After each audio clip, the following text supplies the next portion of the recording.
The word jihad is mentioned in the Quran about 41 times.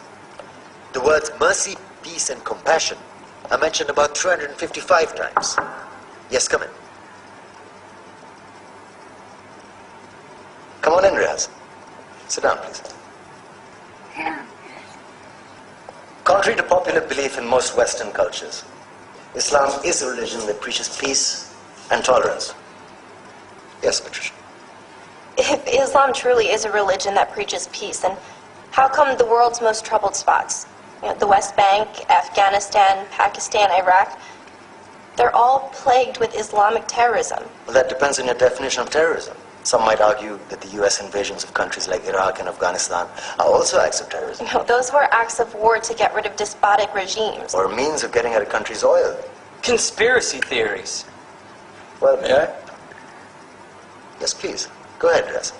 Mr. Khan is right. I mean, if we're talking about terrorists, the world's biggest terrorists are the white superpowers. Come on now. No, really, stop and think about it. Explain 9/11. Okay.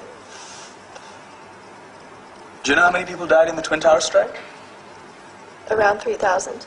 And do you have any idea how many people died in the bombing of Afghanistan? Take a wild guess. More than 15,000 people died.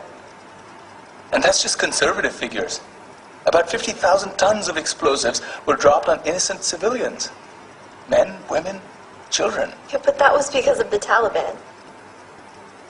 Now that you brought it up, did you know that the Taliban was a creation of the CIA to fight the Russians? Whatever. They were still harboring terrorists. Yeah, right. Terrorists that were never found. Just like the weapons of mass destruction that were never found in Iraq. Do you want to get into the death toll in Iraq? 500,000 civilians and counting. And what do Britain and America say when they don't find these weapons? It's simple. They just say sorry. And still refuse to relinquish control of these countries. What are you trying to say? What I'm trying to say is that just because you're American, wear a fancy suit, and call yourself the president, doesn't make you any less of a terrorist. I'm saying that if you don't stop meddling in other people's countries, you will face a backlash. If Muslims like you feel that way, then why don't you get out of our country? We will. As soon as you promise to leave ours.